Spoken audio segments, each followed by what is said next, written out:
Sanibonani la kwantuphakama nibingelelo sifundo. uKhuzani mfukampungose useveze i-challenge laphana kubaculi lapho khona eveze ingane yakhe ethi abaculi mabaphoste iy'ngane zabo ziya esikoleni, nami ngithi angingasali, zivuliwe iy'kole bomnumzane. Bekungokokuqala-ke lapho uKhuzani khona ephosta ingane yakhe eyomfana, njengoba uyibona nje mbukeli wethu la esithumbeni. Ingane yakhe nje yokuqala ayivezayo uKhuzani ukuthi unengane. Ube-ke uKhuzani-ke esevula indawo yokuy'jabulisa ngaphakathi emzini wakhe, lapho-ke kuzoba ne-entertainment area. Ngabe uthini uluvo lwakho mbukeli wethu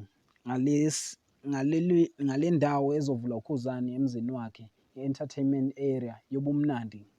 Ngabe uthini nje umbono wakho mbukeli wethu? Ngabe kulungile ukuthi ubumnandi ebulethe ecekeni phakathi ekhaya, noma ubona kanjani mbukeli wethu? Siyacela nje ushiye uvo lwakho ngaphansi ku-comment section. Ungakhohlwa ukulayikha, nokukhomenta, nokusubscribe. Ngiyabonga.